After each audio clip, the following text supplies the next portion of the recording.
សួស្តីបងប្អូនប្រិយមិត្តអ្នកស្ដាប់ទាំងអស់គ្នាសូមស្វាគមន៍មកកាន់នាទី podcast ពិសេសរបស់យើងនៅថ្ងៃនេះតើអ្នកមានអារម្មណ៍ទេថាជួនកាលយើងគ្រាន់តែចង់ធ្វើដំណើរទៅកាន់ទីកន្លែងណាមួយដែលស្ងប់ស្ងាត់ប៉ុន្តែពោពេញទៅដោយដានប្រវត្តិសាស្ត្រដ៏អស្ចារ្យថ្ងៃនេះខ្ញុំនឹងនាំអ្នកទាំងអស់គ្នាធ្វើដំណើរឆ្លងកាត់ពេលវេលាទៅកាន់សតវត្សទី10ដើម្បីទៅទស្សនាប្រាសាទមួយដែលធ្លាប់ឈរនៅចំកណ្ដាលផ្ទៃទឹកដ៏ធំល្វឹងល្វើយ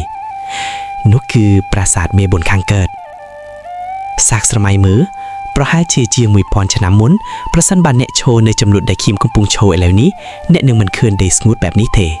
ផ្ទុយទៅវិញអ្នកនឹងឃើញរលកទឹកបក់តិចៗនៃបារាយណ៍ខាងកើតហើយអ្នកត្រូវជិះទូកយ៉ាងយូរដើម្បីទៅដល់កោះសិប្បនិមិត្តមួយដែលមានប្រាសាទដ៏មហិមានេះស្ថិតនៅប្រាសាទមេប៊ុនខាងកើតត្រូវបានកសាងឡើងខំឆ្នាំ952នៃគ្រិស្តសករាជដោយព្រះបាទរាជាទ្រវរ្ម័នទី2វាជាស្នាដៃឯកមួយដែលបង្ហាញពីភាពរីកចម្រើនខ្លាំងផ្នែកថេរសាសនានិងសាសនានៃអាណាចក្រខ្មែរនាសម័យកាលនោះពេលដែលអ្នកដើរចូលទៅដល់ដំបូងអ្វីដែលនឹងឆាក់យកបេះដូងរបស់អ្នកភ្លាមៗគឺរូបចម្លាក់ដំរីដ៏ធំស្កឹមស្កៃនៅតាមជ្រុងនីមួយៗខ្ញុំតែងតែមានអារម្មណ៍ថាដំរីទាំងនោះគឺជាអ្នកការពារដ៏ស្មោះត្រង់បំផុតដែលជួយយាមកាមប្រាសាទនេះរាប់ពាន់ឆ្នាំមកហើយទោះបីជាទឹកបារាយណ៍រីងស្ងួតអស់ក៏ដោយបើអ្នកសង្កេតមើលឲ្យច្បាស់ទៅលើតួប៉មប្រាសាទដែលធ្វើពីឥដ្ឋអ្នកនឹងឃើញពីភាពប៉ិនប្រសប់របស់អ្នកដូនតាខ្មែររុនទុយៗនៅលើឥដ្ឋទាំងនោះមិនមែនជាការខូចចាកទេប៉ុន្តែវាជាកន្លែងសម្រាប់បិទភ្ជាប់បាយអាឬមណាស់ពីសម័យមុនដើម្បីតុបតែងប្រាសាទឲ្យកាន់តែស្រស់ស្អាតតើអ្នកដឹងទេនៅលើបដិទ្វារនីមួយៗមានចម្លាក់ដ៏វិសេសវិសាលមានរូបព្រះឥន្ទជិះដំរីអេរ៉ាវ៉ាន់រូបព្រះស្កានជិះក្ងោកនិងរូបព្រះសិវៈជិះគោនន្ទិន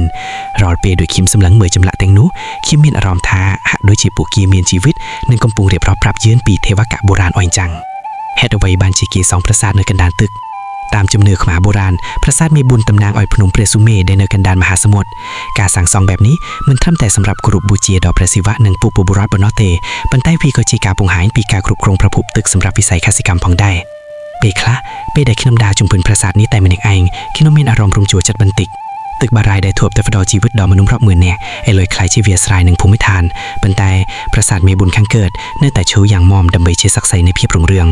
ប្រសិនបើអ្នកមានគម្រោងមកកំសាន្តនៅទីនេះខ្ញុំសូមណែនាំឲ្យមកនៅពេលរសៀលជិតថ្លៃលិចពន្លឺព្រះអាទិត្យពណ៌មាសដែលចាក់ទៅលើតួប្រាសាទអ៊ឹតពណ៌ក្រហមវានឹងបង្កើតបានជាទីភាពមួយដែលស្អាតរហូតដល់អ្នកភ្លេចដង្ដើមកុំភ្លេចយកទឹកតាមខ្លួនផងណាព្រោះនៅទីនេះអាចនឹងក្តៅបន្តិចប៉ុន្តែខ្យល់អាកាសដែលបក់កាត់វាទំលាវជំវិញប្រាសាទនឹងធ្វើឲ្យអ្នកមានអារម្មណ៍ស្រស់ស្រាយវិញភ្លាមការមកកំសាន្តនៅប្រាសាទមេប៊ុនខាងកើតមិនមែនគ្រាន់តែជាការមកថតរូបលេងទេប៉ុន្តែវាជាការមកជាប់ទំនាក់ទំនងជាមួយដួងវិញ្ញាណរបស់ពុទ្ធបរិសយើងវាជាមរតកដែលយើងត្រូវតែថែរក្សានិងស្វែងយល់ឲ្យបានស៊ីជម្រៅសរុបមកប្រាសាទមេប៊ុនខាងកើតគឺជាដង្ហើមនៃប្រវត្តិសាស្ត្រសិល្បៈនិងជំនឿវាជាកន្លែងដែលភាពស្ងប់ស្ងាត់ជួបជាមួយភាពអស្ចារ្យជាចុងក្រោយខ្ញុំសង្ឃឹមថាអ្នកទាំងអស់គ្នាទទួលបានអារម្មណ៍ល្អនិងចំណេះដឹងខ្លះៗពីការធ្វើដំណើរតាមរយៈសម្លេងក្នុងថ្ងៃនេះអរគុណបងប្អូនសម្រាប់ការតាមដានស្ដាប់សូមឲ្យមានថ្ងៃដ៏ស្រស់បំព្រងនិងមានសេចក្តីសុខគ្រប់គ្នាជួបគ្នាជាមួយខ្ញុំនៅភាគក្រោយៗទៀតជាមួយទីកន្លែងអស្ចារ្យផ្សេងទៀតក្នុងទឹកដីអង្គរជម្រាបលា